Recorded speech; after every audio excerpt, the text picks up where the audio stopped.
It looks like about a 3-inch barreled 22 revolver, and it arrived on my desk in a box, and I thought, okay, this is kind of interesting. I want to ask some questions about this. Hello again, everybody. I'm Kevin Michalowski, the Director of Content here at the U.S. Concealed Carry Association and Executive Editor of Concealed Carry Magazine.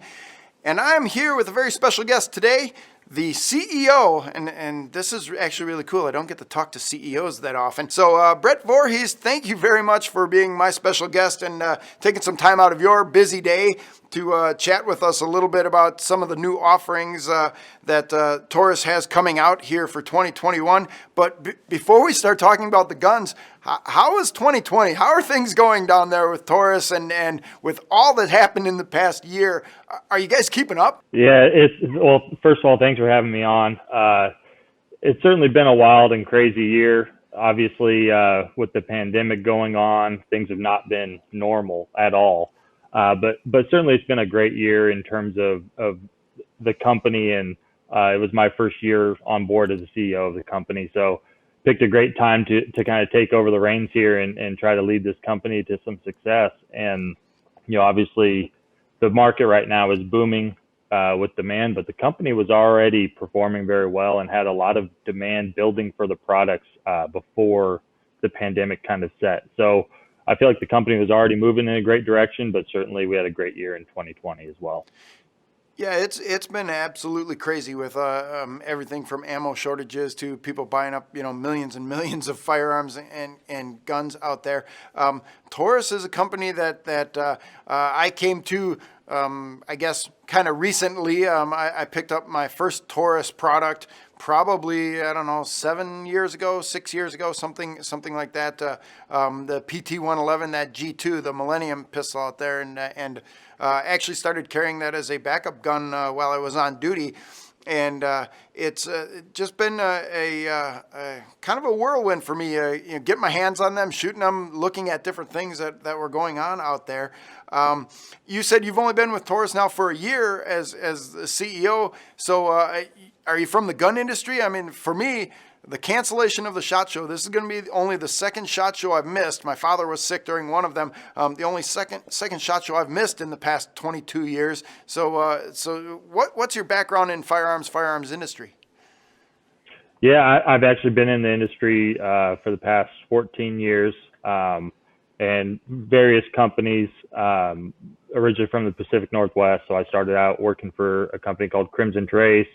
Yep. I worked for Leupold and Stevens for a little while, and then most recently I was in charge of sales, product development, and marketing for Walther out of Arkansas. So I've been kind of moving around in the industry a little bit over the last 14 years, but working my way up, and found a great opportunity here at Taurus, and I'm excited to fill this role.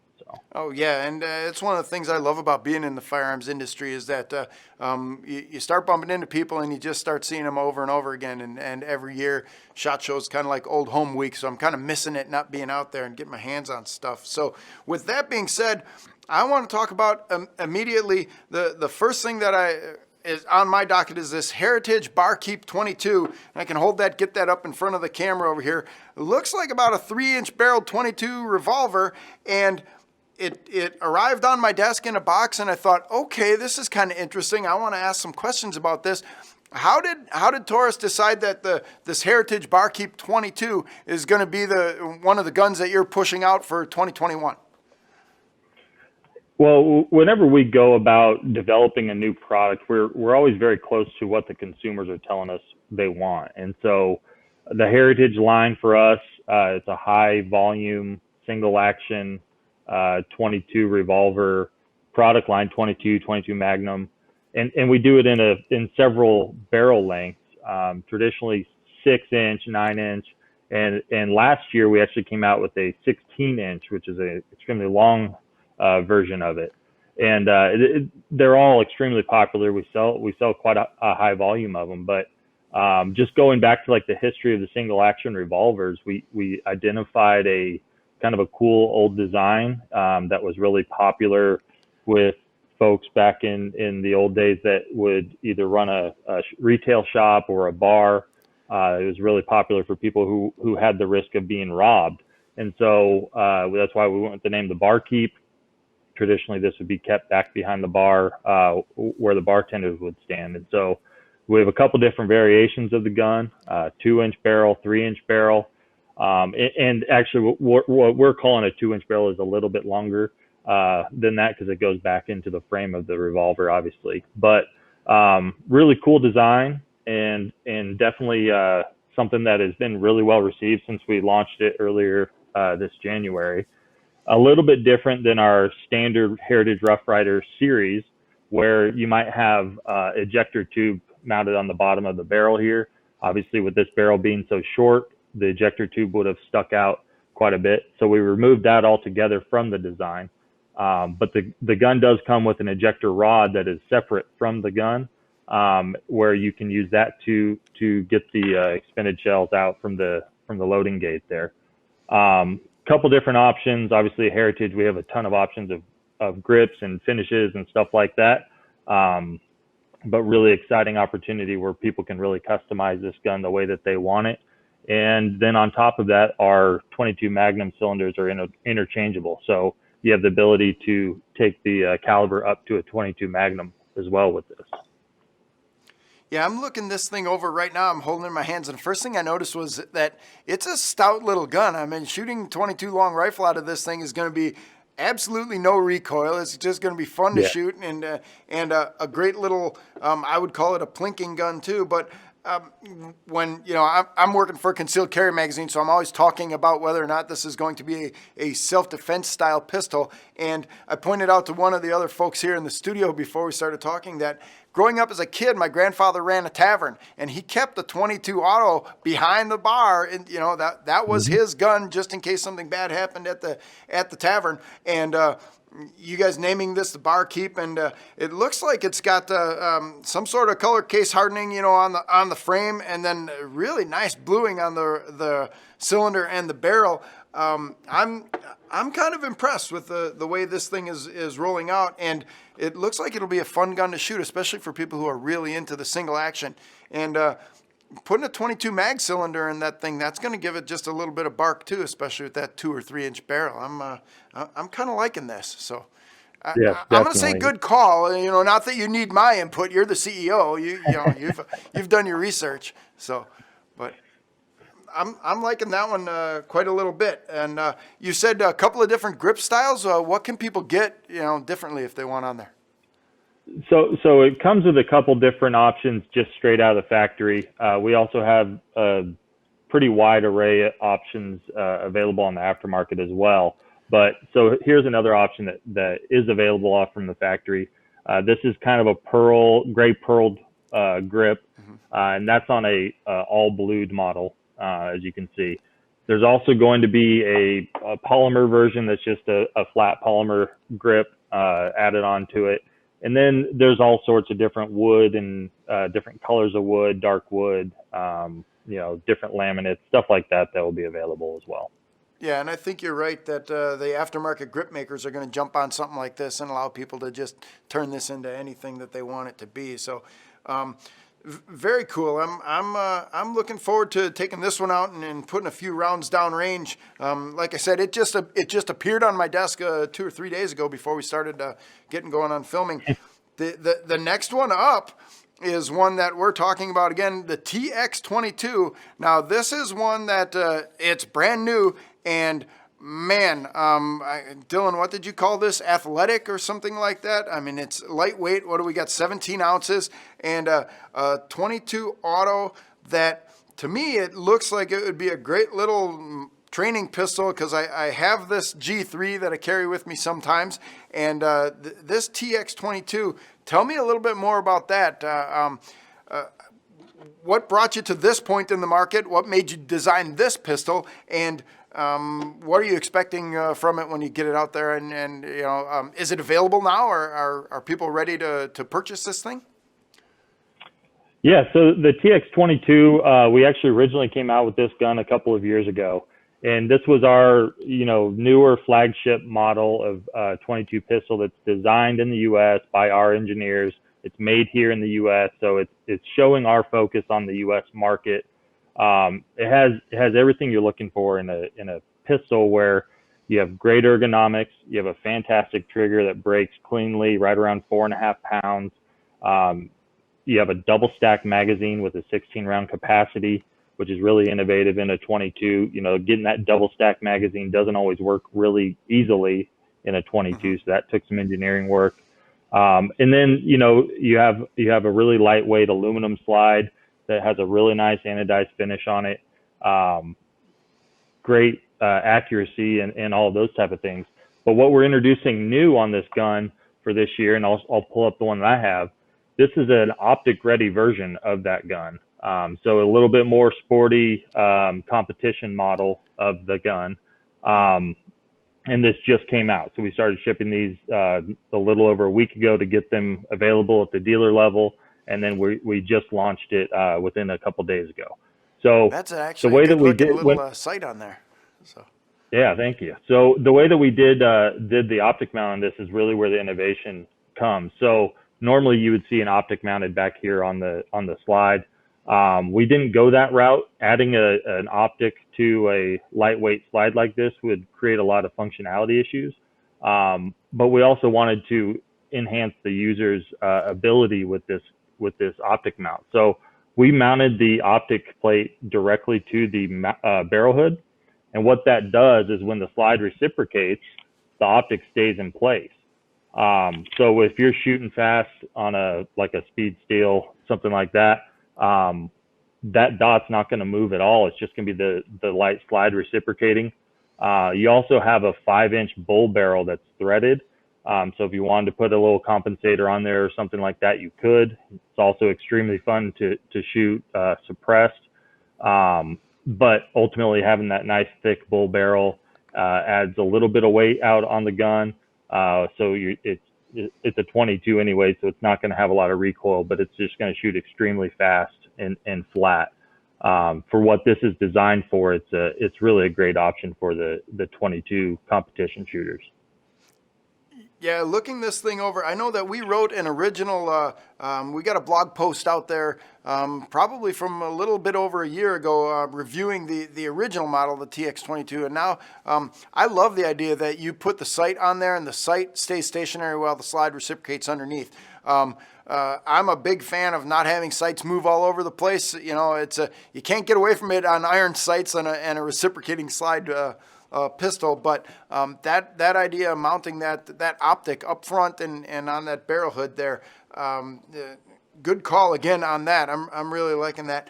And what are we looking at for the cost of spare magazines on something like this? Because if I'm going to be shooting this 22 with 16 round magazines, I'm going to fill up a bunch of them and I'm just going to tear through them. Yeah. You go to the range with 10 magazines already loaded and burn through all that ammo.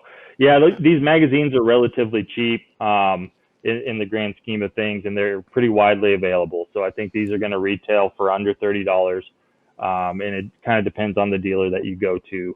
Obviously, with a 16-round capacity, we also have 10-round capacities available for those states that have to put up with those type of restrictions. But yeah, I mean, their magazines are readily available already because the platform already exists.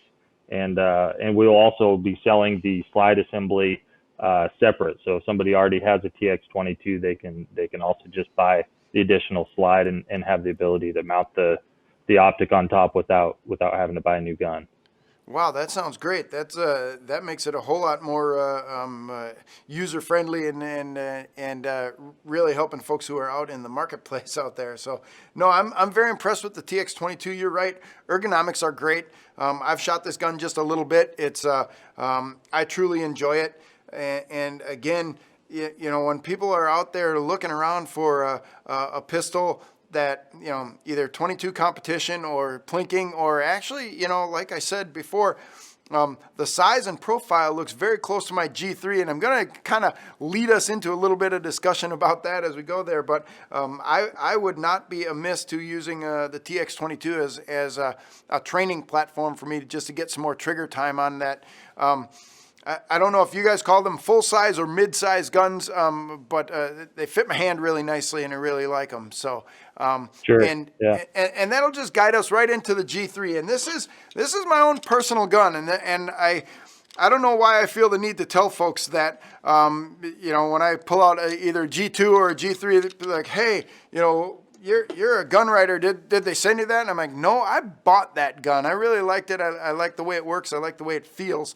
And what I want to talk about in this, and I'll put you on the spot, is the G3, was it specifically designed to compete with some other Austrian gun makers, double stack kind of mid-size gun? Because when I hold those two side by side, they look a lot alike. And I've been shooting both the G2 and the G3, and I'm just really enjoying both of those.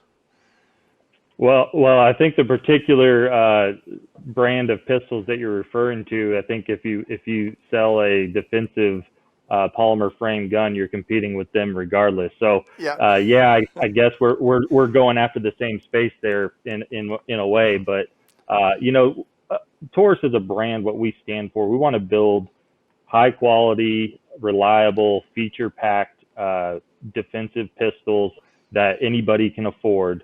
And that's really what the G3 stands for. So that gun has everything you could want out of it. It has a great trigger, great ergonomics, 15-round magazines. You have the option of 17-round magazines.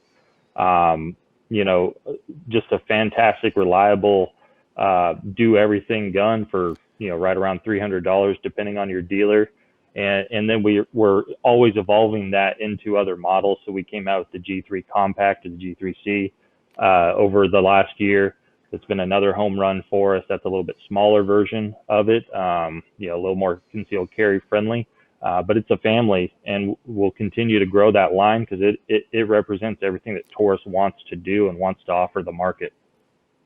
Yeah, it's I really happen to enjoy, both. I have a G2 and now the G3 that I'm shooting a lot and putting on my belt and things like that. And just to let you know, I'm not trying to curry any favor, but you will see the editor shot column in the next edition of Concealed Carry Magazine, just as a head-to-head comparison, because I own both of these guns now, and I look at them in the morning like, which one do I want to carry? Well, they're always out there working. And several years ago when I bought the G2, the first thing I did with it is I went to a 500-round really active shooting school, and I just ran that gun until it stopped firing. And honestly, that was 1,500 rounds in before I cleaned it, and then I had one failure to feed, and that was just because the chamber was just so full of unburnt powder and stuff like that I really should be taking care of my stuff better than that. But it works perfectly. It feels good in my hand, and it put all the bullets where I was pointing the barrel, so I couldn't really ask for more. So that's great to hear. As we get together and we wrap this up now, where do you want people to go? Where can they find out more information about this stuff? I know we'll have some click the links here on the video and things like that, but if you want to direct people right now, where can they go to find out more information about this stuff, since how they didn't get to see it at SHOT Show? Well, so for the Heritage Barkeep, we created a microsite that has all the information on the new gun. It is heritagebarkeep.com, and that will have everything focused on that gun, all the different models available. The TX22 by Taurus, it's going to be on the Taurus USA website, which is taurususa.com, along with the rest of our wide product line that we offer, both semi-auto and revolver product lines that are out there. And then, of course, you can always go talk to your local gun shop, and we support gun shops all over the country. We try to keep our product flowing to them as quickly as we can. And that stuff should be hitting their shelves already, and so they should be readily available. Outstanding. Well, thank you very much. And I do want to apologize. I know I said at the beginning, I said Taurus International, and you corrected me quietly right here. Taurus USA. I want to make sure people know where they're going with all that stuff. Where are you right now? problem. I'm talking to you. Are you down in Miami? Is it beautiful sunny Florida? I'm at our new factory in Bainbridge, Georgia. So okay. Right now it's not quite sunny right now, but it typically is. So yeah, beautiful part of the country. Well, Brett, thank you again very much. Thank you for being here. And folks, thanks for watching. We're going to try to give you as much information as we can, people out there. We know we couldn't make it to SHOT Show, but we're going to talk to a bunch of our other partners and let folks know what's going on out there in the world. So, Brett, if you want to close out with anything else, I'll give you one last chance. If you want to tell us anything that, should we be watching for more mid-year releases or anything like that? Or do you just not want to tell us right now? No, I would just leave with, we're going to have an exciting year. We have a lot of new products to introduce throughout the year. We want to make sure that they're ready to go to market and we can supply the market when we do launch them. So we try to time them properly. But we have plans to be launching things continuously throughout the year. So it's going to be a really exciting time and everyone should just stay tuned. Alrighty, well, I will drop one little nugget that I know of. I heard you guys got a shotgun out there somewhere, so maybe we're going to talk about that later on, especially if we can work that into some sort of home defense or turkey hunting or some sort of operation that way. So, well, Brett, thanks again for being here. You're the first one of these SHOT Show, you missed it kind of videos out there that we're doing. Folks, if you're watching this and you wanted to know what was going on at SHOT Show, or what was going to go on at SHOT Show, subscribe to this page. We'll give you more great videos all the time, and click that bell on here somewhere, the notification bell. We will notify you every time we come out with a new video. Thank you very much, and stay safe.